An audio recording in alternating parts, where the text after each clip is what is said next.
Hello student, तो कैसे हैं आप लोग। उम्मीद है अच्छे होंगे और सभी की अच्छे से पढ़ाई भी चल रही होगी। अच्छे से अपनी प्रिपरेशन कर रहे होंगे और अच्छे से रिवीजन कर रहे होंगे और जो भी है पढ़ते रहिए, यही हम आशा करते हैं। और एक चीज़ और बताना चाहते हैं हम आप लोगों को कि होता क्या है, कभी कभी जब पढ़ते रहते हैं, चले जाते हैं, स्टडी करते चले जाते हैं, 1 महीना बीतता, 2 महीना, पहले शुरुआत में जब तैयारी करना शुरू करते हैं तब तो बहुत मोटिवेशन रहता है। जैसे 12th से जब बच्चे निकलते हैं तभी जिनका हो जाता है उनके लिए तो अच्छा है, जिनका नहीं होता है तो एक ड्रॉप लेते हैं। और जब पढ़ते हैं उस टाइम पे जब ड्रॉप लेके शुरुआत करते हैं अपनी स्टार्टिंग के फेज़ में, तो उस टाइम पर क्या होता है कि मोटिवेशन बहुत होता है कि अब तो मतलब इस साल तो सब कुछ क्लियर ही कर देना है। तब नहीं हुआ, लेकिन इस बार तो हो ही जाएगा। लेकिन धीरे धीरे जैसे टाइम बीतता है, मई में जो स्टूडेंट चालू किए थे, मई हो गया, जून हो गया, जुलाई हो गया, अब क्या है मिड फेज में आ रहे हैं। और जब मिड फेज में स्टूडेंट आता है तो वहाँ पर आके फिर वो डिमोटिवेट होने लगता है, बैकलॉग्स आती हैं और फिर धीरे धीरे शुरुआत में सिलेबस कम हुआ होता है, टेस्ट में भी नंबर अच्छे खासे आ रहे होते हैं। अब यहाँ पर आके टेस्ट में भी नंबर थोड़ा कम होने लगते हैं क्योंकि सिलेबस ब्रॉड होने लगता है। धीरे धीरे जितना पढ़ रहे होते हैं उतना ज़्यादा उसको कवर करना रहता है, तो डिमोटिवेशन आता है, नंबर कम होते हैं जिससे डिमोटिवेशन आता है। लेकिन हम एक चीज़ कहते हैं, डिमोटिवेट मत होना। डिमोटिवेट इसलिए मत होना क्योंकि अगर आपके अभी नंबर इस टाइम पर अगर पेपर जिस हिसाब से आया था 2025 में, उस हिसाब से अगर आपकी टेस्ट सीरीज है, तब मैं कहता हूँ अगर आपके नंबर 350 से 400 तक भी अगर आ रहे हैं तो डिमोटिवेट होने की जरूरत नहीं है। आप बहुत अच्छा कर रहे हो, यकीन मानिए आप। बस क्या है, आप उसी पेस से आप चलते रहिए, आपको रुकना नहीं है, उसी पेस से आप चलते रहिए। चीज़ें कठिनाइयाँ आती जाती रहती हैं, तो उनको लेके डरना नहीं है कि अब क्या किया जाए, अभी क्या कर सकते हैं, ऐसा हुआ वैसा हुआ। सबको पीछे छोड़ते हुए आप केवल अपनी स्टडी पे फोकस करिए कि हमें हमारा एम क्या है उसको अपना याद रखिए। ये हमारा एम है और इसको हमें नहीं छोड़ना है, लगे रहिए आप उस पर। कोई प्रॉब्लम आ रही है तो वहाँ पर डरना नहीं है, उनसे ऊपर जाने की कोशिश करिए। जब रास्ते चलते हैं, आप ऐसे मानिए जब आप रास्ते पर चलते हैं तो ऐसा नहीं कि आप हाईवे पे हमेशा चलते चले जाते हैं। मंजिल तक पहुंचने के लिए आपको कभी अच्छी नेशनल हाईवे मिल जाती है, फिर कभी एक सिटी के अंदर की जो गलियां होती हैं वो मिल जाती हैं, फिर थोड़ा गांव के जो खड़बड़ रास्ते होते हैं वो भी मिलते हैं, टूटे फूटे। वो आप अभी वो काफ़ी लोगों ने वेब सीरीज भी देखी होगी, हमें हमारी समझ से पंचायत वेब सीरीज बहुत अच्छी, हमने भी देखी, काफ़ी अच्छी लगी। उसमें वो होता है एक वो होता है अभी नाम नहीं याद आ रहा, जो अपोजिशन में होता है प्रधान के, वो तो बाइक से जाता है तो वो रास्ता गांव की टूटी फूटी होती है, तो कहता है प्रधानवा वो रास्ता ही ना बनवाएगा, कुछ ऐसा बोलता है वो। तो वाकई बहुत अच्छी वेब सीरीज लगी। तो वही वाला हाल लाइफ में क्या है, हर तरीके के ऊपर नीचे उतार चढ़ाव आते रहते हैं, उनसे डरना नहीं है, चलते जाना है कैसी भी रास्ता हो। और ये मत सोचो कि सिलेक्शन होगा कि नहीं होगा, ये बिल्कुल भी मत सोचो। इससे सोचने से सोचो आपका सिलेक्शन हो जाएगा, नहीं होगा। करने से होगा सिलेक्शन आपका। आप जितना अच्छे से पढ़ेंगे, तैयारी करेंगे, उतना ही आपका सिलेक्शन के पास आप पहुंचेंगे। कुछ नहीं होता है सोचने से, कुछ नहीं होता, करने से होता है सब कुछ। आप अपने एम पर डटे रहिए। आप कैसा भी ऊपर नीचे उतार चढ़ाव होता रहे, उससे डरना नहीं है, आप डटे रहिए। आप एक बार मैंने कहा भी था, परिस्थितियां जो होती हैं वो आपको विचलित नहीं कर सकती हैं। यदि आप अपने एम पर अडिग हैं तो परिस्थितियां आपको डाइवर्ट नहीं कर सकती हैं, कैसी भी परिस्थिति हो। कोई भी इंसान, कोई भी शख्स है, वो अपनी परिस्थिति अपने अकॉर्डिंग चुनता है कि ये हमारी परिस्थिति है। अगर वो सोच लेगा कि हाँ अब क्या करें यार, हम तो ऐसी मुश्किल में फंस गए, तब वो वहाँ पर फंस सकता है, नहीं तो कोई भी मुश्किल उसको फंसा नहीं सकती है, निकल जाएगा वो, अगर अपने एम पर एडिक है तब। ठीक है, तो आप कोई भी परिस्थिति हो, आपका सिर्फ काम है पढ़ना। आप क्या है, अपने घर वालों के बारे में सोचिए कि वो हमको कैसे पैसे भेजते हैं, या आप घर पर रहते हैं तब भी आप सोचिए हमको कैसे पढ़ा रहे हैं, उनको देखिए, अपने पेरेंट्स को देखिए। कभी आपने डाइवर्ट नहीं होंगे, अपने एम से कभी डाइवर्ट नहीं होंगे। बहुत मुश्किल से पढ़ाते हैं वो लोग, बहुत कुछ करते हैं आपके लिए, आपको सफल बनाने के लिए, सक्सेस दिलाने के लिए आप बहुत कुछ करते हैं।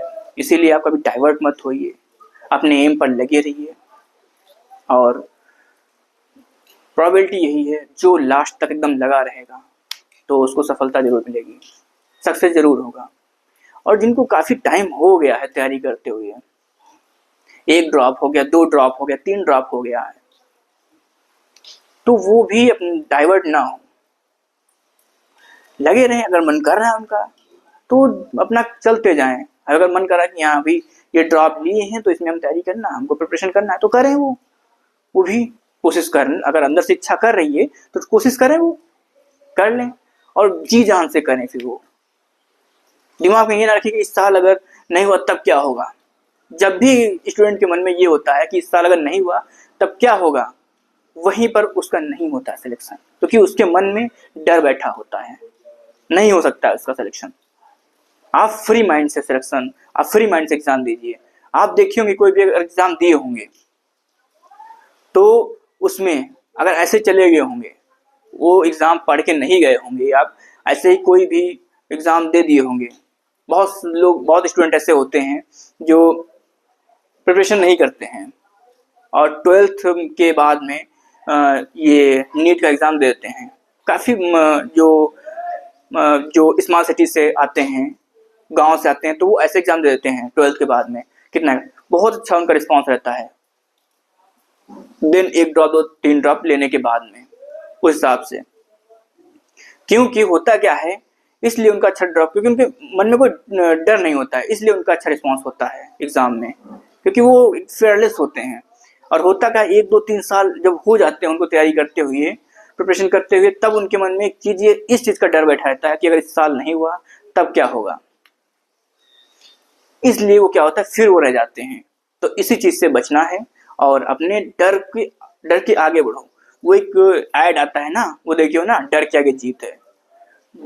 डर को हराओ, निकल जाओगे आप। ठीक है, आपके लिए 2-4 लाइनें लिखी हैं, वो आपको सुनाते हैं हम।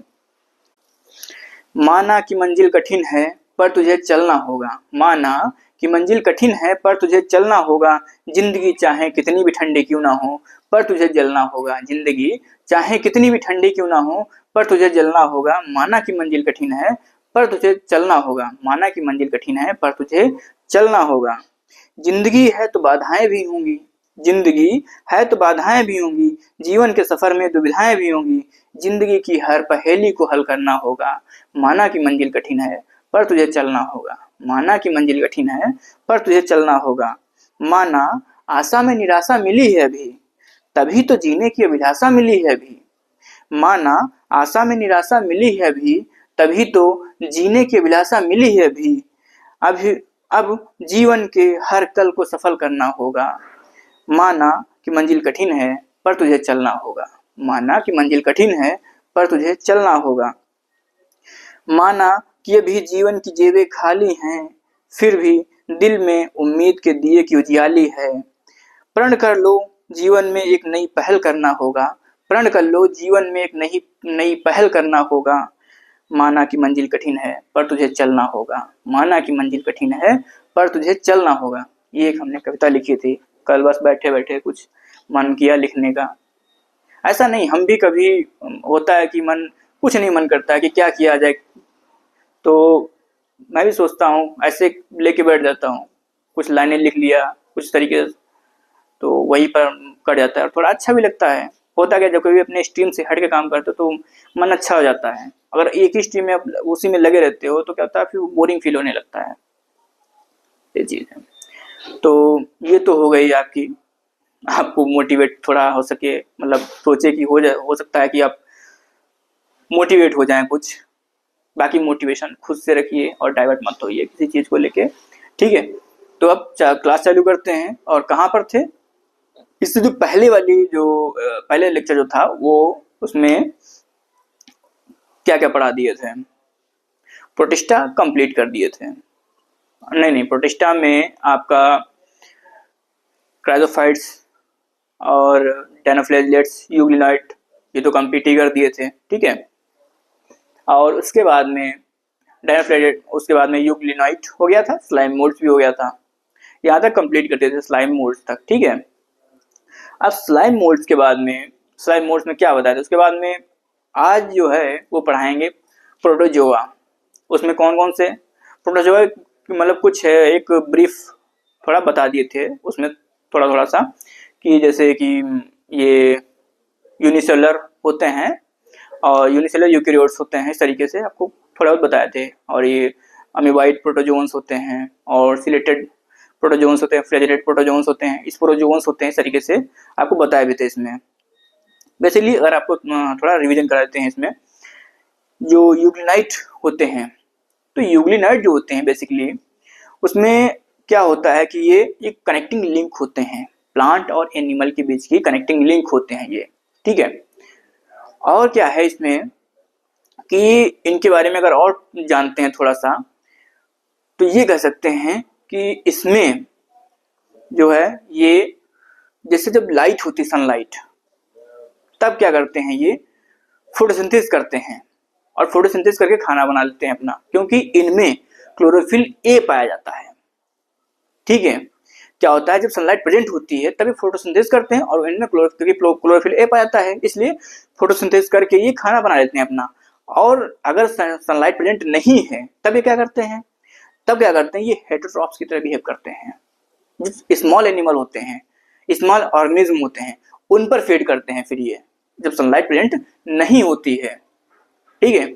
और एक इंपॉर्टेंट पॉइंट अगर इसमें बताते हैं हम, सेल वॉल इनमें नहीं पाई जाती है, सेल वॉल एब्सेंट होती है। अगर सेल वॉल एब्सेंट होती है तो क्या फिर पाया जाता है इसमें है, तो उसकी जगह पर इसमें पेलिकल पाई जाती है।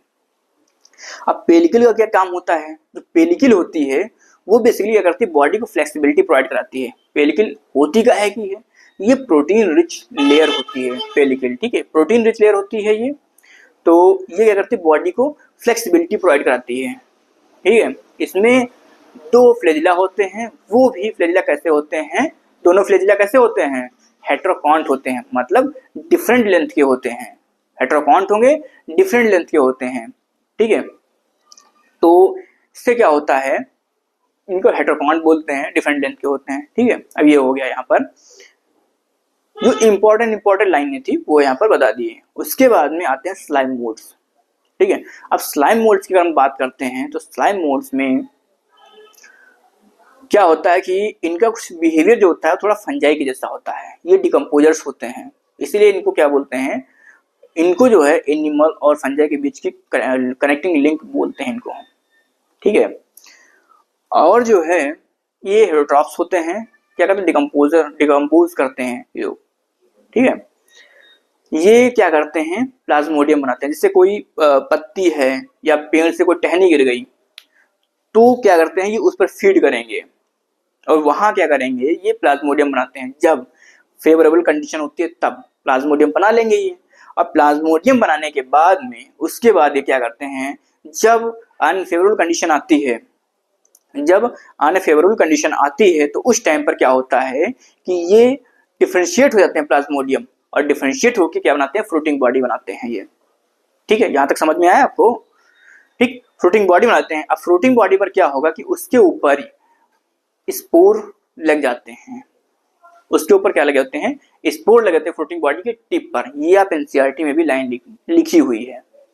और एक चीज आपको हम बता दें कि स्लाइम मोल्ड से अगर जब भी क्वेश्चन बनता है तो ये कुछ लाइनें हैं, वहीं से क्वेश्चन बनता है, इसके बाहर क्वेश्चन नहीं जाता है।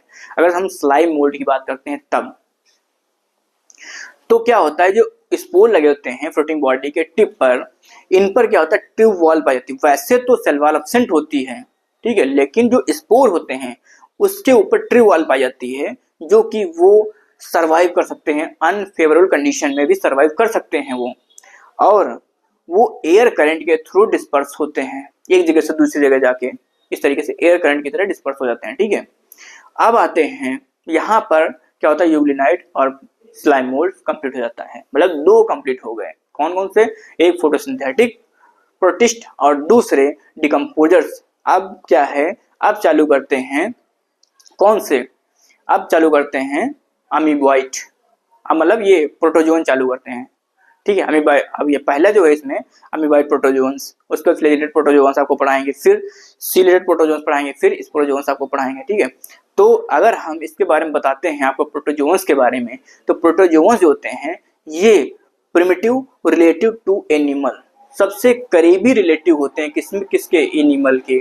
ठीक है, अगर एनिमल के सबसे करीबी रिलेटिव हैं तो इसका मतलब क्या, कि जैसे करेक्टर एनिमल में पाए जाते हैं उसी तरीके से कुछ ना कुछ करेक्टर इनमें भी पाए जाते होंगे। जैसे कि एनिमल क्या है, यूकैरियोट्स है। ठीक है, एनिमल क्या है, यूकैरियोट्स, ये भी क्या है, यूकैरियोट्स हैं। लेकिन बस इसमें क्या होता है कि ये यूनिसेलुलर यूकैरियोट्स होते हैं, और एनिमल क्या है, वो क्या होता है, मल्टीसेलुलर होता है।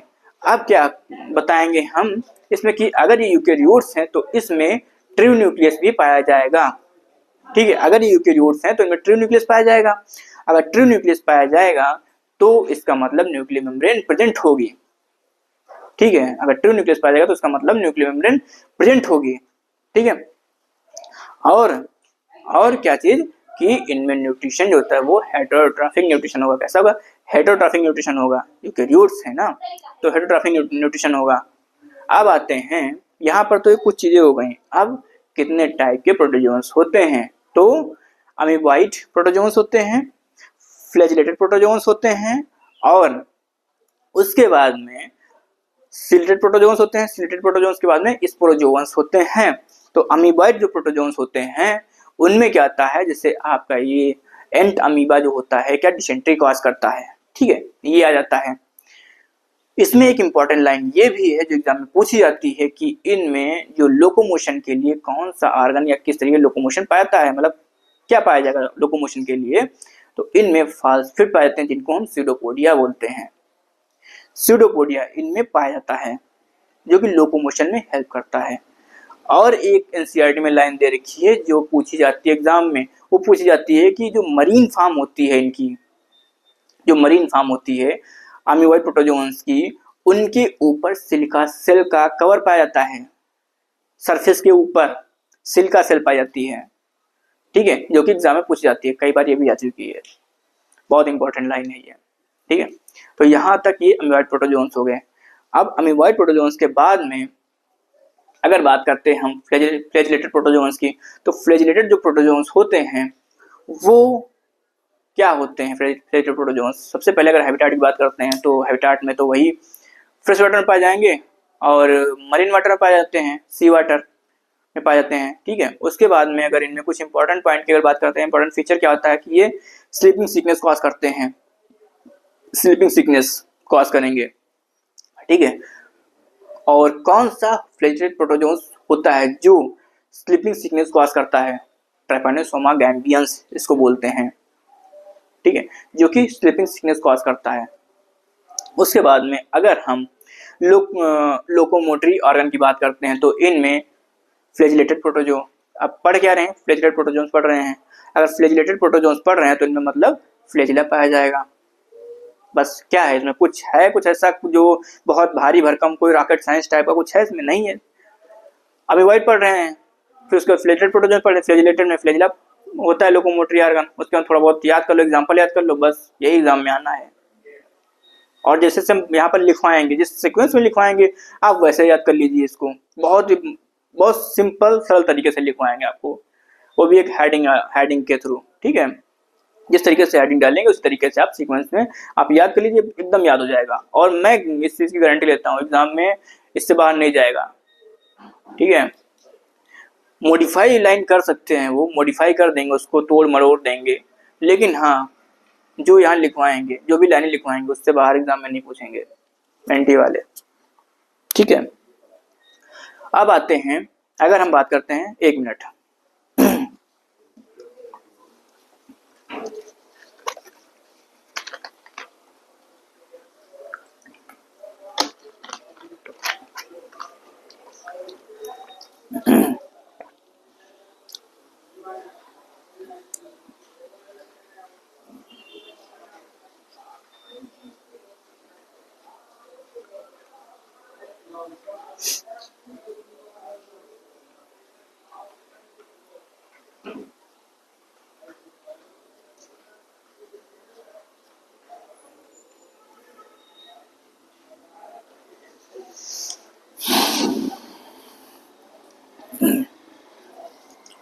तो बात करते हैं किसकी, अभी सीलिएटेड प्रोटोजोन्स की। तो सीलिएटेड जो प्रोटोजोन्स होते हैं बेसिकली उसका एग्जांपल क्या है, पैरामीशियम।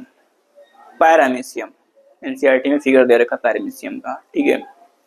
और पैरामीशियम जो होता है, अगर हैबिटाट की हम बात करते हैं, आप देख रहे हैं कि हम सीक्वेंस में ही आपको बता रहे हैं, पहले हैबिटाट, फिर उसमें इंपॉर्टेंट फीचर्स के क्या हैं जहाँ से क्वेश्चन बन सकता है, ठीक है। उसके बाद में लोकोमोटरी ऑर्गन क्या है उसमें, वो आपको बता दे रहे हैं। यही 3 हेडिंग है, चाहे अमीबाइड आपको पढ़ाएंगे उसमें भी, फिर उसके बाद अगर फ्लैजिलेटेड पढ़ाएंगे उसमें भी, सीलिएटेड पढ़ाएंगे उसमें भी, स्पोरोजोन पढ़ाएंगे उसमें भी, ठीक है। अब इंपॉर्टेंट पॉइंट की अगर हम बात करते हैं तो सीलिएटेड प्रोटोजोन जो होते हैं तो उसमें एक कैविटी पाई जाती है, उस कैविटी को बोलते हैं गलट कैविटी। अब गलट कैविटी में क्या होता है, वो क्या होता है, बॉडी के बाहर तरफ खुलती है, आउटसाइड फ्रॉम द सरफेस, ठीक है। आउटसाइड फ्रॉम द सरफेस, बाहर की तरफ ओपन होगी, और उसमें से क्या होता है कि जो सीलिया होते हैं, जो बॉडी के ऊपर सीलिया होंगे पैरामीशियम के ऊपर, ऐसे सपोज कुछ ऐसे पैरामीशियम होती है, कुछ आप देखेंगे कुछ कुछ इस तरीके से पैरामीशियम होती है, ऐसे कुछ ऐसा पैरामीशियम, यहाँ पर एक कैविटी होती है, और ऐसे कुछ सीलिया होते हैं ऐसे, ठीक है। ऐसे सीलिया बॉडी पर होते हैं, इस तरीके से यहाँ पर ऐसे कैविटी होती है, ठीक है। इस तरीके से कुछ फिगर होता है इसका। तो बहुत तो हमें पता है, बहुत क्लियर नहीं बनी है, बाकी समझने के लिए है, ठीक है। तो ये सीलिया होते हैं, ऐसे बॉडी पर सीलिया होते हैं, ऐसे कैसे सीलिया होते हैं। अब क्या होता है कि जो वाटर आता है, पानी आएगा ऐसे, जैसे पानी आएगा फ्लो करता हुआ, पानी से फ्लो करता हुआ आएगा ऐसे, जैसे ये कैविटी गलट कैविटी, यहाँ पर ऐसे ऐसे पानी आएगा, और क्या करेगा यहाँ से, इसमें क्या होता है, फूड पार्टिकल भी होते हैं वाटर में, वो इसके थ्रू इस बॉडी के अंदर चले जाएंगे। अब पानी जा रहा है, सीलिया क्या करते हैं, एक कोऑर्डिनेटेड मूवमेंट इनका होता है, सीलिया का कोऑर्डिनेटेड मूवमेंट होता है, मतलब ऐसे ऐसे ऐसे कोऑर्डिनेटेड मूवमेंट इनका चलता रहता है सीलिया का। और जब कोऑर्डिनेटेड मूवमेंट चलता रहता है तो उसके थ्रू वाटर अंदर की तरफ जाता है, और जब वाटर अंदर की तरफ जाएगा तो क्या होगा, उसके साथ में ही फूड पार्टिकल भी अंदर की तरफ चले जाएंगे, वाटर के साथ में ही अंदर। सीलिया क्या करता है, सीलिया क्या करता है, वाटर को एक मतलब डायरेक्शन देता है सीलिया, ठीक है। सीलिया क्या करेगा, वाटर को एक डायरेक्शन देगा, और वाटर क्या करेगा, वाटर में क्या होता है, फूड पार्टिकल होते हैं, वो क्या होगा, वो अंदर चले जाएंगे बॉडी के अंदर, ठीक है। तो ये चीज होता है, गलट कैविटी के अंदर चले जाते हैं।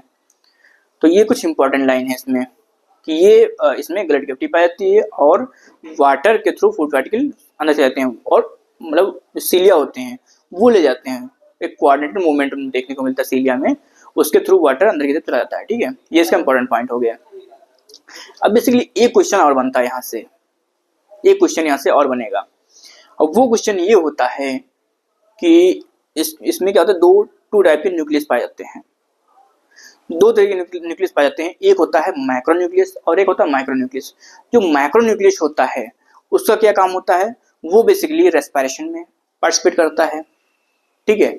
उसके फंक्शन क्या है, रेस्पिरेशन में, और क्या करता है, प्रोटीन सिंथेसिस में हेल्प करता है, और क्या करेगा, और जो है प्रोटीन सिंथेसिस में हेल्प करेगा, रेस्पिरेशन में हेल्प करता है, डाइजेशन में भी हेल्प करता है। उसको हम बेसिकली वेजिटेटिव न्यूक्लियस भी बोलते हैं उसको हमें, ठीक है। और एक न्यूक्लियस होता है माइक्रो न्यूक्लियस। जो माइक्रो न्यूक्लियस होता है वो क्या करता है, वो रिप्रोडक्शन में हेल्प करता है, इसलिए उसको हम जनरेटिव न्यूक्लियस भी बोलते हैं, ठीक है। Play vital role in reproduction both sexual and asexual. मतलब ये वाइटल रोल प्ले करता है रिप्रोडक्शन में, इसलिए इसको हम जेनेटिव न्यूक्लियस भी बोलते हैं। और कई बार यहाँ से क्वेश्चन पूछा जा चुका है, वो किसके बारे में, माइक्रो न्यूक्लियस के बारे में, यहाँ से कई बार क्वेश्चन पूछा जा चुका है इसमें। ये हो गया। अब इसके बाद में हम इस प्रोटोजोअन्स की अगर बात करते हैं तो इनका हैबिटेट क्या है, हैबिटेट ये कहाँ पाए जाते हैं, तो ये बेसिकली क्या होते हैं, पैरासाइट होते हैं, इंडो पैरासाइट होते हैं, ठीक है। और अगर इनमें हम इम्पॉर्टेंट फीचर की अगर बात करते हैं, तब क्या होता है इसमें कि ये मलेरिया कॉज करते हैं, ठीक है। प्लाज्मोडियम जो कि एक स्पोरोजोवन है, ये क्या करता है, मलेरिया कॉज करता है। और इनकी लाइफ साइकिल में जो पैथोजेनिक स्टेज होती है वो क्या होती है, स्पोर लाइक, वो स्पोर लाइक होती है, ठीक है। इनकी लाइफ साइकिल में जो स्पोर लाइक जो स्टेज आती है वो पैथोजेनिक होती है, ठीक। और मलेरिया जो कॉज करता है कौन सा होता है, प्लाज्मोडियम होता है, ठीक है। और एक लाइन और है जो कई बार पूछी जाती है, वो आपको बता रहे हैं। वो लाइन ये है कि मलेरिया होती है ह्यूमन पॉपुलेशन पर स्टैगरिंग इफेक्ट डालती है, ह्यूमन पॉपुलेशन पर, ठीक है। कैसा, स्टैगरिंग इफेक्ट डालती है। तो यहाँ पर क्या होता है, स्पोरोजोअन्स कंप्लीट होते हैं। उम्मीद है कि सबको यहाँ तक समझ में आया होगा, ठीक है। ये तो थ्योरी थी।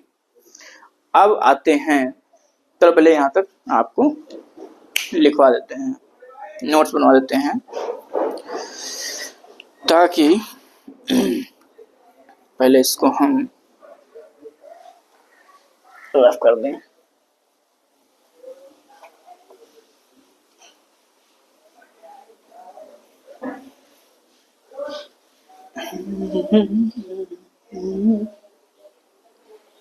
तो इस टाइम बारिश का मौसम है, मजा तो आ रहा होगा सबको।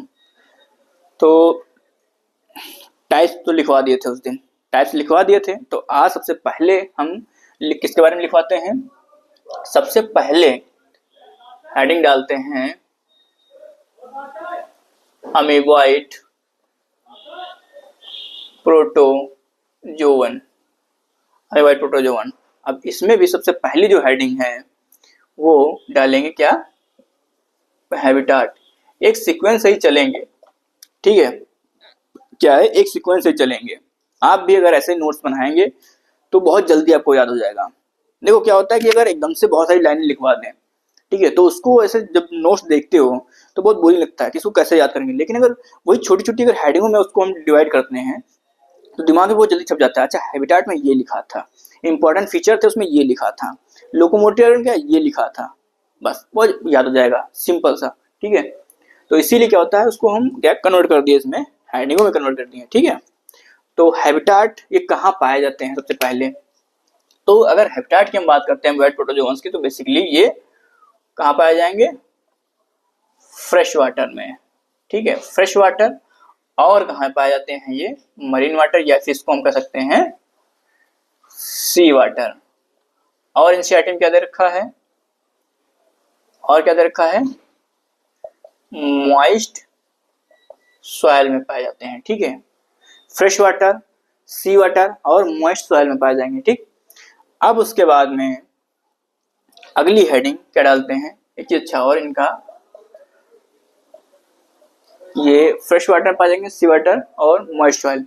और बेसिकली इनका नेचर कैसा होता है, अगर नेचर की हम बात करते हैं तो ये क्या होते हैं, मोस्टली जो होते हैं फ्री लिविंग होते हैं, सम पैरासाइट होते हैं, कुछ पैरासिटिक होते हैं, जैसे एंटमीबा होता है, हिस्टोलेटिका पैरासाइट होता है, ठीक है।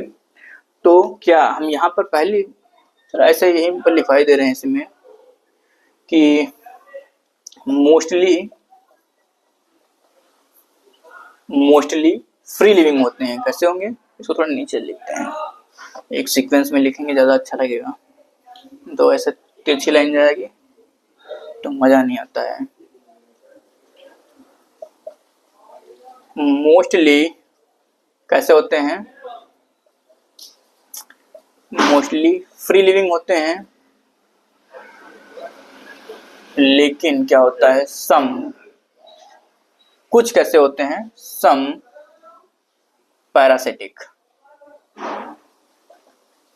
कुछ पैरासिटिक होते हैं, ठीक है। मोस्टली क्या होंगे, फ्री लिविंग होंगे और कुछ पैरासिटिक होते हैं। तो ये इनका हैबिटेट हो गया। अब अगर इनके इंपॉर्टेंट फीचर की अगर बात करते हैं हम, तो इंपॉर्टेंट फीचर यहीं पर लिख लेते हैं, अभी तो लाइन है मतलब की जगह है। इम्पॉर्टेंट फीचर, अब इनमें इम्पॉर्टेंट फीचर क्या है, जो इनकी मरीन फार्म होती है, कौन सी farm, marine farm, marine farm, marine farm, ठीक है। Marine farm have silica cells, marine farm have silica cells on their surface, their surface, इनकी जो सरफेस पे क्या होता है, सिलिका सेल पाई जाती है। कौन सी, मरीन फार्म जो इनकी होती है, अमीबाइट की जो मरीन फार्म होती है, उनकी सरफेस पे सिलिका सेल पाई जाती है, ठीक है। ये इंपॉर्टेंट है, बहुत इंपॉर्टेंट लाइन है, बहुत ही इंपॉर्टेंट लाइन है ये। मरीन फार्म जो होती है, इसलिए इंपॉर्टेंट फीचर में इसको लिखे हैं। मरीन फार्म क्या होती है, इनके सिलिका सेल पाई जाती है मरीन फार्म के ऊपर। तो हैबिटेट क्या है इनका, अब यहाँ से आपको एक बार रिकॉल कराते हैं। हैबिटेट क्या है, फ्रेश वाटर, सी वाटर और मॉइस्ट सॉइल में पाए जाते हैं, ठीक है। ये इनका हैबिटेट है। और मोस्टली कैसे होते हैं, फ्री लिविंग होते हैं, कुछ पैरासिटिक भी होते हैं, ठीक। अब क्या होता है, अगर इंपॉर्टेंट फीचर की बात करते हैं हम, तो marine farm have silica cell on their surface, marine form पर, मरीन फार्म है, क्या होती है, सिलिका सेल पाई जाती है, इनकी सरफेस पे सिलिका सेल पाई जाती है, ठीक है। इतना रिकॉल हो गया, अब नोट कर लीजिए इसको, ठीक है। इसके बाद में अगर हम लोकोमोटरी ऑर्गन की बात करते हैं, लोकोमोटरी स्ट्रक्चर क्या होते हैं इनमें, तो उसकी अगर बात करते हैं तो क्या दे रखा है, स्यूडोपोडिया। स्यूडोपोडिया जो होते हैं वो क्या है, इनके लोकोमोटरी स्ट्रक्चर हैं अमीबाइट प्रोटोजोन्स के। तो लोकोमोटरी स्ट्रक्चर, अब लोकोमोटरी स्ट्रक्चर की बात करते हैं, तो लोकोमोटरी स्ट्रक्चर की अगर बात करते हैं तो क्या होते हैं, अच्छा इसको एक चीज और बोलते हैं, स्यूडोपोडिया को हम क्या बोलते हैं, फॉल्स फिट, क्या बोलेंगे, फॉल्स फिट, या फॉल्स फिट, या फिर हम इसे हम फॉल्स फिट, या फिर से हम क्या बोलेंगे, हम इधर लिख देते हैं स्यूडोपोडिया, स्यूडोपोडिया, फॉल्स फिट या फिर इनमें स्यूडोपोडिया पाया जाता है, ठीक है। फॉल्स फिट या फिर इन्हें स्यूडोपोडिया पाया जाता है। अब यहाँ पर एग्जांपल के लिए लिखते हैं एज इन, किसमें, अमीबा में देखोगे, ठीक है। तो ये हो गया लोकोमोटरी स्ट्रक्चर हो गया, फॉल्स फिट या फिर स्यूडोपोडिया पाता है एज इन अमीबा, ठीक है। यहाँ तक क्या लोकोमोटरी स्ट्रक्चर, पहला हैबिटेट, दूसरा इंपॉर्टेंट फीचर, और तीसरा यहाँ पर लोकोमोटरी स्ट्रक्चर हो गया। यहाँ पर अमीबॉइड प्रोटोजोन कंप्लीट हो गया। अब कितना सिंपल है, इसको हेडिंग में अगर कन्वर्ट कर दे कितना सिंपल है, ठीक है। और यही हेडिंग अभी सिलेटेड प्रोटोजोन्स पढ़ा देंगे, फ्लैजेलेटेड प्रोटोजोन्स उसमें पढ़ा देंगे, ठीक है। जब आपको हम फ्लैजेलेटेड प्रोटोजोन्स पढ़ाएंगे तो उसमें भी ऐसे ही हेडिंग डलवाएंगे। तो इस तरीके से आप याद रखिए, ये हो गया। अगर एग्जाम्पल की हम बात करते हैं, एग्जाम्पल की अगर हम बात करें, एग्जाम्पल, तो एग्जाम्पल आप भी जानते हो क्या है, इसमें बताएं, लिख लो, एंट अमीबा, जो कि क्या क्या कॉज करता है, डिसेंट्री, डिसेंट्री कॉज करता है, ठीक है। ये डिसेंट्री कॉज करेगा, एंट अमीबा, अमीबा, ठीक है। ये हो गया एग्जाम्पल। अब इसके बाद में अगला कौन सा प्रोटोजोन है, फ्लैजिलेटेड प्रोटोजोन्स। इसके बाद में चलो इसको नोट कर लो, यहाँ पर अमीबा लिखा था, लिख देते हैं एक बार और, अमीबा, ठीक है, इसको नोट कर लो। अब अगला कौन सा है, फ्लैजिलेटेड प्रोटोजोअन्स। ठीक है, फ्लैजिलेटेड प्रोटोजोअन्स कितना मतलब सिंपल है, लेकिन एक चीज था, पता क्या, कि जब प्रिपरेशन कर रहे हो तो उस टाइम क्या होता है, सब टफ लगता है, क्योंकि बहुत सारी चीजें रिकॉल करनी रहती है, बहुत सारी चीजें याद करनी रहती है ना उस टाइम, तभी हम समझते हैं। फ्लैजिलेटेड प्रोटोजोअन्स, फ्लैजिलेटेड प्रोटोजोअन्स, ठीक है, फ्लैजिलेटेड प्रोटोजोअन्स हो गया। अब सबसे पहला डालेंगे हम हैबिटेट। ठीक है, वही सब हेडिंगें चलती रहेंगी। हैबिटेट, हैबिटेट में ये कहाँ पाए जाते हैं, फिर वही फ्रेश वाटर और या फिर सी वाटर। ठीक है, फ्रेश वाटर, सी वाटर हैबिटेट हो गया इनका। और बेसिकली इनका नेचर क्या होता है, नेचर क्या रहता है इनका, वहां पर क्या था, मोस्टली फ्री लिविंग थे और कुछ पैरासिटिक थे। अब यहाँ पर भी फ्री लिविंग लिख लो, फ्री लिविंग एंड पैरासिटिक लिख लो। ठीक है, फ्री लिविंग होते हैं और कुछ पैरासिटिक भी होते हैं। ठीक है, ये इनका हैबिटेट हो गया। उसके बाद में इंपॉर्टेंट पॉइंट की अगर बात करते हैं, यहीं पर लिख लो इंपॉर्टेंट फीचर, इंपॉर्टेंट, अगर इंपॉर्टेंट फीचर की हम बात करते हैं तो इसमें क्या आएगा, इंपॉर्टेंट फीचर में क्या आएगा, यहां पर कॉज स्लीपिंग सिकनेस, क्या स्लीपिंग सिकनेस कॉज करते हैं। ठीक है, कॉज स्लीपिंग सिकनेस, एग्जाम्पल इसका क्या है, अगर एग्जाम्पल लिखते हैं कौन कॉज करेगा, ट्राइपैनोसोमा, ये ट्राइपैनोसोमा जो होता है, ये एग्जाम्पल, ये क्या कर, ये कॉज करता है, स्लीपिंग सिकनेस कॉज करता है। ठीक है, यहाँ पर क्या होगा, हैबिटेट हो गया, हैबिटेट में क्या है, फ्रेश वाटर, सी वाटर, फ्रेश वाटर और ये सी वाटर में पाए जाते हैं, फ्री लिविंग होते हैं एंड पैरासिटिक होते हैं। ठीक है, इंपॉर्टेंट फीचर की अगर बात करते हैं तो कॉज स्लीपिंग सिकनेस कॉज करते हैं, ट्राइपैनोसोमा कॉज करता है स्लीपिंग सिकनेस। ठीक है, यहाँ पर हो गया इंपॉर्टेंट फीचर, इतना नोट कर लीजिए आप। सब सीक्वेंस से चल रहा है एकदम, कोई ऐसा नहीं कुछ इधर उधर लिखवा रहे हैं बहुत ज़्यादा तो प्रॉब्लम हो याद करने में, इस तरीके से कोई दिक्कत नहीं होनी चाहिए हमारी समझ से।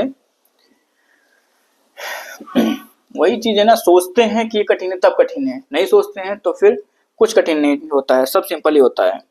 ठीक है, अब आते हैं locomotory organ, locomotory structure, locomotory structure. ठीक है, लोकोमोटरी स्ट्रक्चर इसमें क्या पाए जाते हैं, अब फ्लैजिलेटेड पढ़ रहे हैं तो मतलब फ्लैजिला पाया जाएगा, फ्लैजिलेटेड पढ़ रहे हैं ना तो फ्लैजिला पाया जाएगा, इनमें फ्लैजिला पाया जाता है। ठीक है, लोकोमोटिव स्ट्रक्चर में। अब इनके एग्जांपल देते हैं, एग्जांपल क्या है, एग्जांपल वही एग्जांपल है, इनका एग्जांपल वही एग्जांपल लिख लो, अभी तो लिखवाए थे ट्राइपैनोसोमा, ट्राइपैनोसोमा।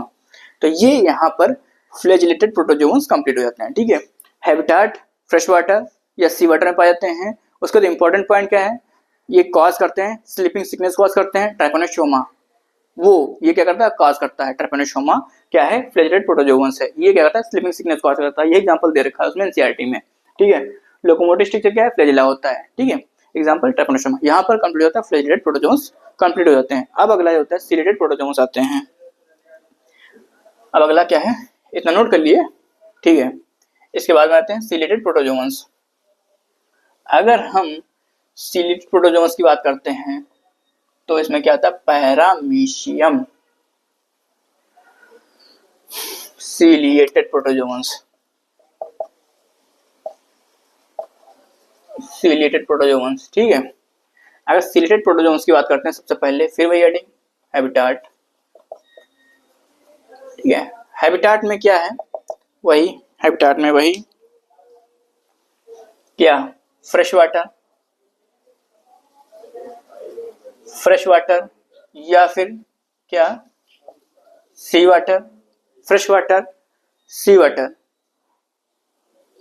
ठीक है, फ्रेश वाटर या फिर सी वाटर। उसके बाद में ये जो सिलेक्टेड प्रोटोजोन्स होते हैं क्या होते हैं, मोस्टली फ्री लिविंग होते हैं, मोस्टली फ्री लिविंग होते हैं, मोस्टली क्या होते हैं, फ्री लिविंग होते हैं, मोस्टली फ्री लिविंग होते हैं। इसको फ्री लिविंग को थोड़ा सही से लिखते हैं, फ्री लिविंग, ठीक है, मोस्टली फ्री लिविंग होते हैं। और फ्यू मतलब कुछ होते हैं, फ्यू आर पैरासाइट, यहीं पर लिख दें पैरासाइट, और ज्यादा हो जाएगा, इधर लिख देते हैं, समझ में नहीं आएगा फायदा क्या है, फ्यू आर पैरासाइट, ठीक है, ये हो गया। मोस्टली फ्री लिविंग होते हैं और कुछ पैरासिटिक भी होते हैं, ठीक है, ये हैबिटेट कंप्लीट हो गया इसका। फ्रेश वाटर में पाए जाते हैं, फ्रेश वाटर में पाए जाते हैं, सी वाटर में पाए जाते हैं। उसके बाद में अगर हम इनका नेचर देखते हैं तो मोस्टली फ्री लिविंग होते हैं और कुछ जो होते हैं वो पैरासिटिक फॉर्म में होते हैं। अब आते हैं हम इसके बाद में इंपॉर्टेंट फीचर, उसके लिए इसको रफ करना पड़ेगा क्योंकि इसमें थोड़ा ज़्यादा लाइन है इंपॉर्टेंट फीचर में, ठीक है, तो थोड़ा ज़्यादा लिखवाना पड़ेगा क्योंकि क्या है, ब्लड कैविटी के बारे में बताना पड़ेगा, ब्लड कैविटी कैसे उसमें वाटर फ्लो होता है, सब चीज़ें तो एक ही पास लिख दें ज़्यादा अच्छा रहेगा, है कि नहीं। इम्पोर्टेंट फीचर, इम्पोर्टेंट फीचर, और इम्पोर्टेंट फीचर क्या है इसका, तो इम्पोर्टेंट फीचर की अगर हम बात करते हैं, they have a cavity, they have a cavity called, क्या उसे कहते हैं, गलट कैविटी, क्या कहेंगे, गलट कैविटी। इनमें गलट कैविटी पाई थी, आपको दिखा देना फिगर में, वो मतलब था समझ लो कार्टून था वो, लेकिन वो शायद समझ सकते, उसमें समझ गए होंगे। जो कैविटी पाती है उसको क्या बोलते हैं, गलट कैविटी बोलते हैं, ठीक है। अब क्या होता है, ये गलट कैविटी होती है, ठीक है।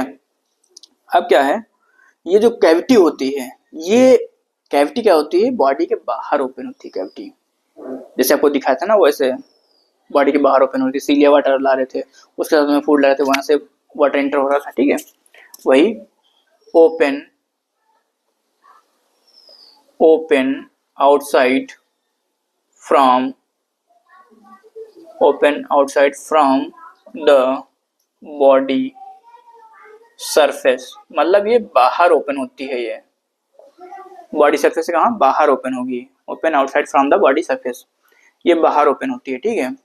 इसके बाद में अगर हम नेक्स्ट लाइन लेते हैं तो क्या होता है, अब ये जो बॉडी जो कैविटी है ये बाहर ओपन हो रही बॉडी के। अब क्या होगा, सीलिया क्या करेंगे, सीलिया का काम ये होता है कि सीलिया क्या करते हैं, वाटर को, जो पानी होता है उसको अंदर की तरफ ले जाते हैं, मतलब उसको फ्लो करवाते हैं, डायरेक्शन में फ्लो करवाएंगे पानी को क्या करेंगे, एक डायरेक्शन में फ्लो करवाएंगे इससे, और उसके साथ फूड पार्टिकल भी अंदर की तरफ चले जाते हैं, उसी डायरेक्शन में फूड पार्टिकल भी जाते हैं और ब्लड कैविटी से एंटर कर जाते हैं, ठीक है। अब यहाँ पर आते हैं कि coordinated movement of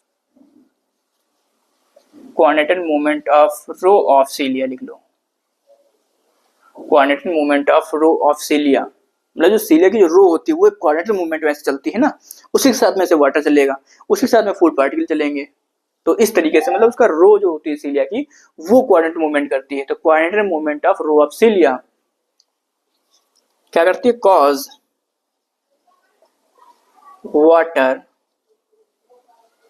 laden with, किसके साथ में, फूड के साथ में, विद फूड, ठीक है। Coordinated movement of row of cilia cause water laden with food, मतलब ये फूड के साथ में इंटर करेगी, कहाँ, ब्लड कैविटी में इंटर करेगी, फूड टू बी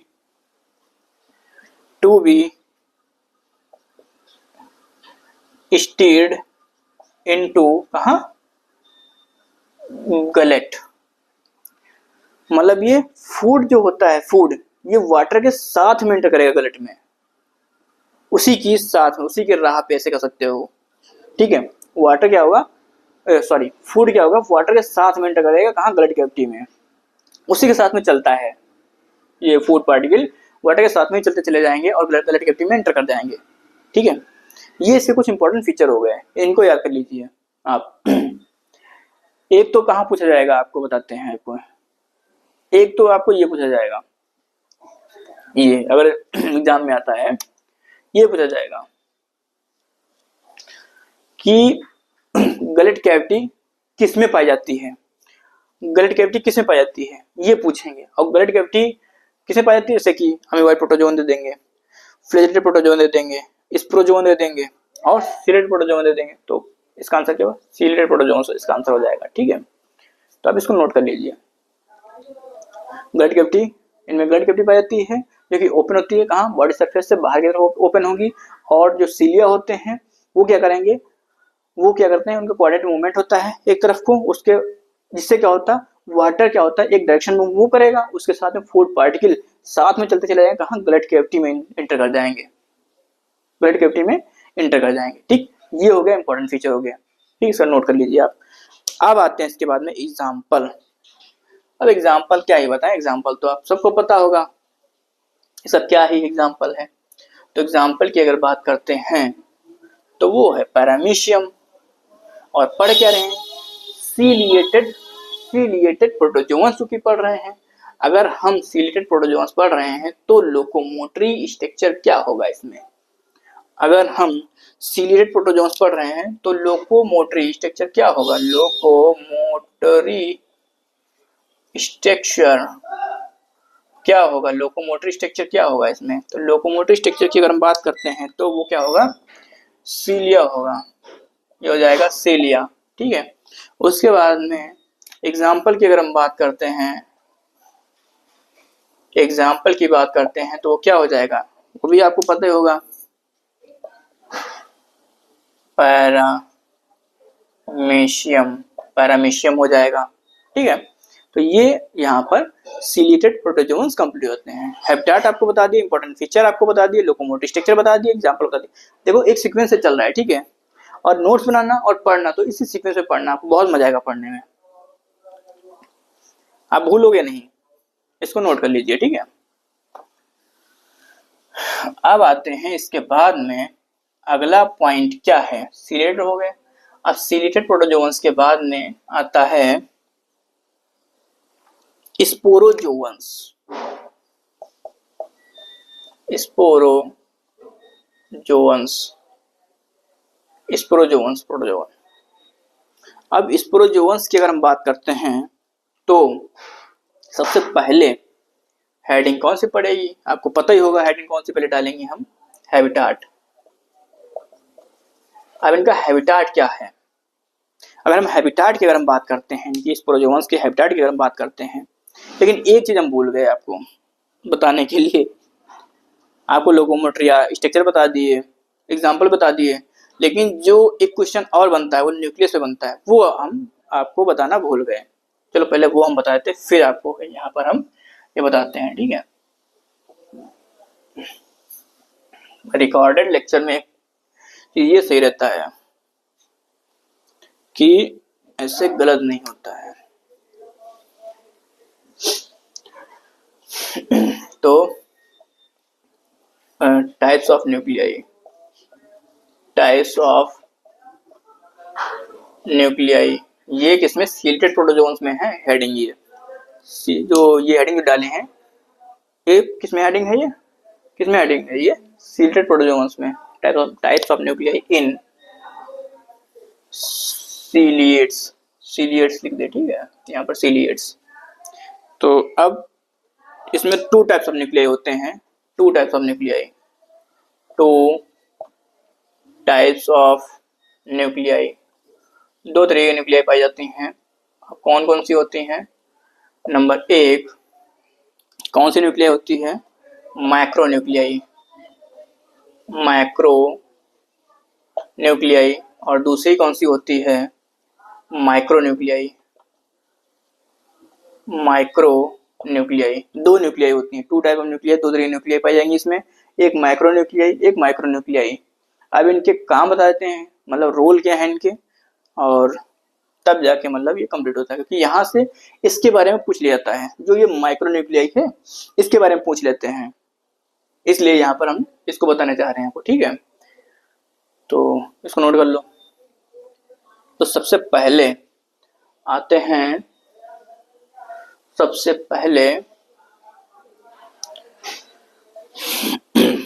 पहले पहली हेडिंग डालेंगे नंबर 1, कौन सी, माइक्रो न्यूक्लियाई। Micro nuclei. तो माइक्रो न्यूक्लियाई की अगर हम बात करते हैं तो ये क्या करते हैं, ये इनका जो रोल होता है वो वेजिटेटिव फंक्शन करते हैं ये, ठीक है। ये वेजिटेटिव फंक्शन करते हैं, जैसे कि डाइजेशन में, प्रोटीन सिंथेसिस में और रेस्पिरेशन में वर्क करते हैं, ठीक है। तो अगर हम लिखते हैं रिस्पॉन्सिबल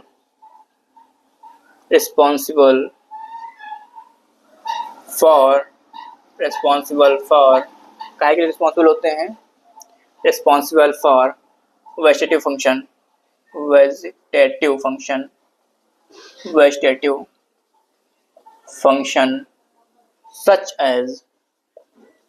such as respiration,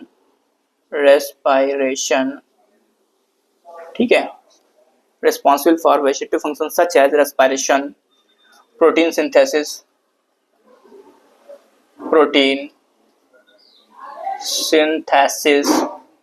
और क्या लिखा था, डाइजेशन,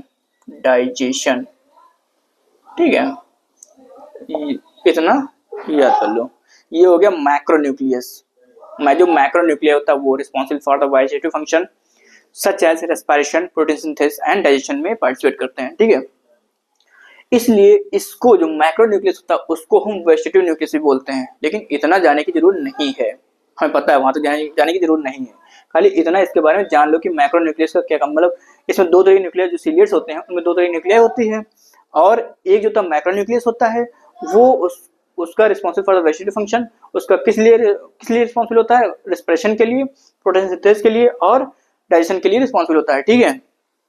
अब अगला आते हैं हम माइक्रोन्यूक्लियस, ठीक है, इतना नोट कर लो पहले। उसके बाद आते हैं माइक्रोन्यूक्लियस।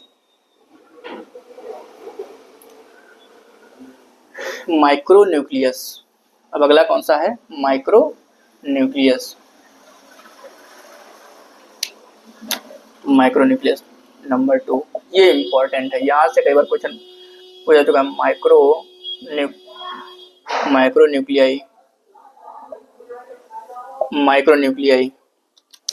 तो माइक्रोन्यूक्लियाई होता है, लिख सकते हैं प्ले वाइटल रोल इन, किसमें बताए थे, रिप्रोडक्शन में पार्टिसिपेट करते हैं, रिप्रोडक्शन, ठीक है। बोथ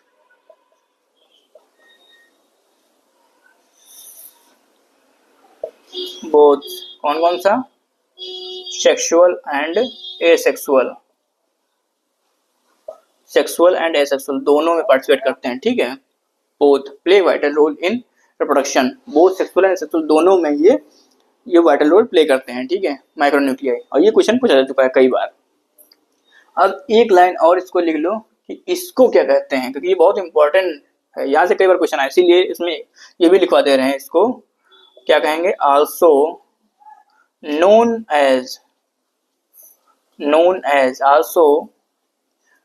as इसे क्या बोलते हैं, also known as generative nuclei,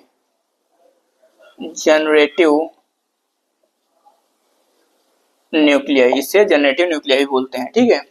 मतलब ये रिप्रोडक्शन में पार्टिसिपेट करता है ये न्यूक्लियाई, और इसे जनरेटिव न्यूक्लियाई भी बोलते हैं इसको, ठीक है। तो यहाँ तक सिलेक्ट अब कंप्लीट हो जा रहे हैं। अब अगला जो है, अब शुरू करते हैं, क्या कौन सा, स्पोरोजोवंस। अब शुरू करते हैं, यहाँ पर सिलेक्टेड कंप्लीट हो गया, ठीक है, नोट कर लो इसे, छोड़ें कुछ नहीं, छोड़ेंगे कुछ नहीं। कहाँ से क्वेश्चन बना रहे हैं देखते हैं इस बार। बता तो रहे हैं, बाहर बाहर कहीं नहीं जाएगा यहाँ से। अगर नीट में आया, बाहर नहीं जाएगा यहाँ से, ठीक है, एकदम निश्चिंत रहो, बाहर नहीं आएगा। अब शुरू करते हैं स्पोरोजोवंस। स्पोरोजोवंस में सबसे पहले हैबिटाट।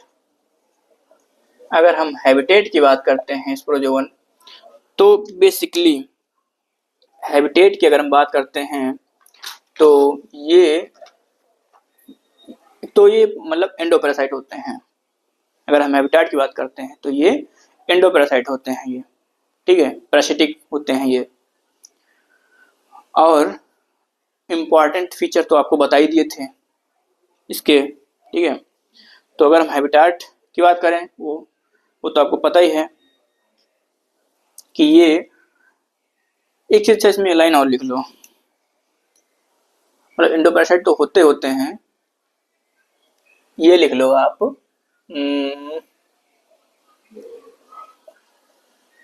फाउंड, क्या लिखोगे, फाउंड विद इन ऑर्गेनिज्म, ये लिख लो, मतलब कहाँ पाए जाएंगे ये, तो ऑर्गेनिज्म के अंदर पाए जाएंगे, ठीक है। तो फाउंड ये लिख सकते हो आप, found with in other organism, ठीक है, ये लिख दो। और कैसे होते हैं, एंडो पैरासाइट होते हैं, ठीक है। आप ज्यादा बिठाते हैं, ये ऑर्गेनिज्म के अंदर पाए जाएंगे और ये एंडोपैरासाइट होते हैं, ठीक है। ये इनका हैबिटेट हो गया। अब आते हैं इम्पॉर्टेंट फीचर की बात करते हैं हम। तो इम्पॉर्टेंट फीचर हेडिंग यहाँ पर डाल दो, इम्पॉर्टेंट फीचर। अगर इम्पॉर्टेंट फीचर की हम बात करते हैं तो क्या होता है, इसमें स्पोर लाइक स्टेज पाई जाती है, जो क्या होता है इनकी लाइफ साइकिल में स्पोर लाइक स्टेज रहती है, जो कि क्या होती है, पैथोजेनिक होती है। और प्लाज्मोडियम क्या कॉज करता है, मलेरिया कॉज करता है, ठीक है। मलेरिया जो होती है वो ह्यूमन पॉपुलेशन पर एक स्टैगरिंग इफेक्ट डालती है, मतलब बहुत गहरा प्रभाव न छोड़ती है। ये इससे इंपॉर्टेंट कुछ लाइनें हैं। और लोकोमोटरी स्ट्रक्चर जो की बात करते हैं तो वो एब्सेंट होता है। लोकोमोटरी स्ट्रक्चर इसमें पाए जाते हैं कि भाई पैरासाइट है, और पैरासाइट का काम क्या होता है, वो मतलब अपने सारे ऑर्गन जो फालतू के ऑर्गन है वो सब ने गिरा देता है।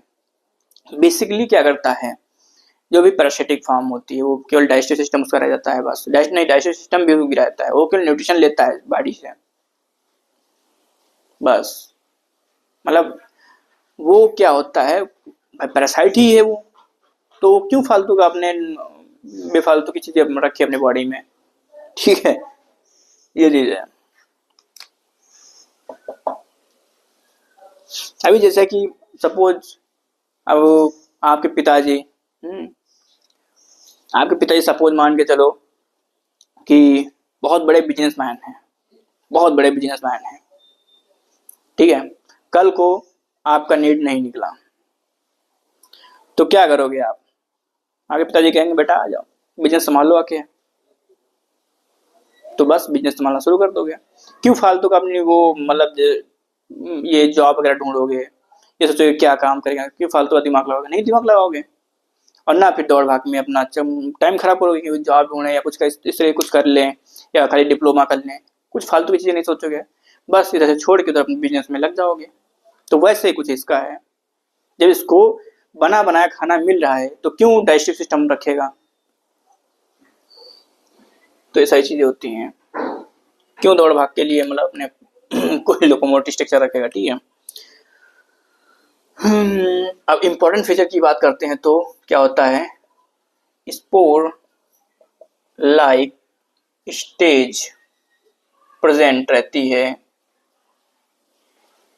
Spore like stage present in their life cycle, ठीक है। लाइफ साइकिल, इनकी लाइफ साइकिल में क्या होती है, स्पोर लाइक स्टेज प्रेजेंट होती है इनकी लाइफ साइकिल में। एक तो ये हो गया। अब इसको रफ करना पड़ेगा, पहले इसका नोट कर लो इतना, ठीक है, नोट कर लो। इसी में अभी इम्पोर्टेंट फीचर में ही अभी ऑनलाइन जो 2 पॉइंट बताया आपको वो भी लिखवा दे रहे हैं अभी, ठीक है।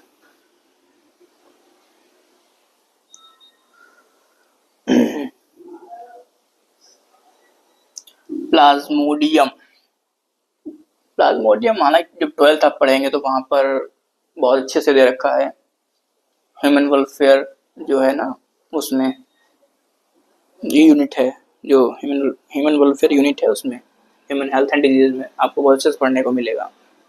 अब दूसरा पॉइंट क्या है, प्लाज्मोडियम, प्लाज्मोडियम कॉज मलेरिया, कौन कॉज करता है, प्लाज्मोडियम, प्लाज्मोडियम मलेरिया कॉज करती है, ठीक है। तीसरा पॉइंट ये है, मलेरिया जो होती है, मलेरिया, मलेरिया, मलेरिया क्या करती है, मलेरिया ये स्टैगरिंग इफेक्ट शो करती है, malaria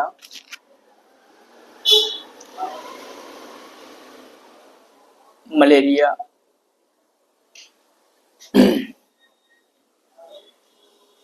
malaria a disease, malaria a disease which, malaria a disease, malaria a disease which has a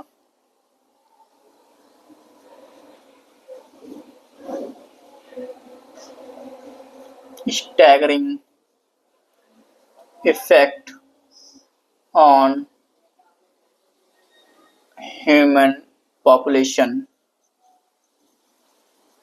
ठीक है। ये स्टैगरिंग इफेक्ट शो करती है, स्टैगरिंग मतलब बहुत अपना प्रभाव छोड़ती है ह्यूमन पॉपुलेशन के ऊपर, मतलब ये किसी समय पे बहुत खतरनाक हुआ करती है मलेरिया, बहुत मतलब काफ़ी लोगों की डेथ हो जाती थी, तो इसके लिए बहुत ज़्यादा गवर्नमेंट सख्त भी हुई, कुछ सख्त कदम उठाए तो अब बहुत कमी रहता है।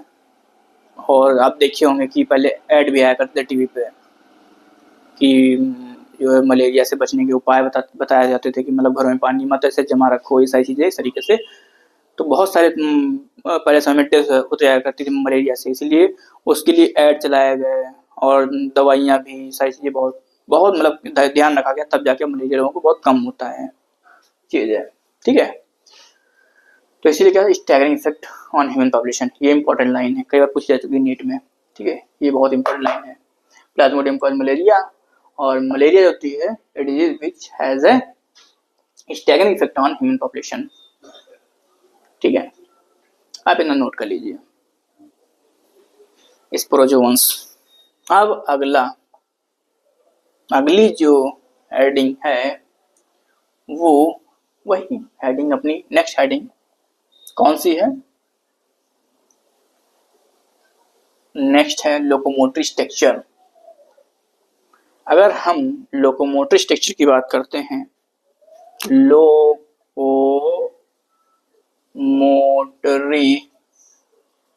स्ट्रक्चर, लोकोमोटरी स्ट्रक्चर की बात करते हैं तो क्या होता है, क्या लिखोगे यहाँ पर, एब्सेंट लिखोगे, ठीक है, लोकोमोटरी स्ट्रक्चर एब्सेंट होता है, बस एग्जाम्पल लिख दोगे,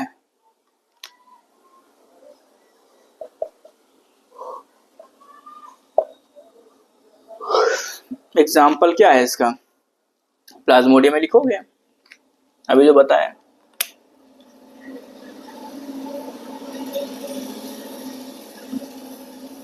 प्लाज्मोडियम जो क्या कॉज करेगा, कॉज मलेरिया, ठीक है, कॉज मलेरिया। अब यहां तक हम क्या कंप्लीट कर चुके हैं, प्रोटोजोवंस कंप्लीट कर दिए हैं, मतलब आपके फोटोसिंथेटिक प्रोटिस्ट हो गए, डिकम्पोजर्स हो गए। अब जो प्रोटोजोन्स थे वो भी कंप्लीट हो गए। अब शुरू करते हैं फंजाई, नेक्स्ट किंगडम फंजाई। अब चालू करेंगे, ठीक है। अभी तक क्या था, मोनेरा जो था, ठीक है, इसको पहले रफ करते हैं।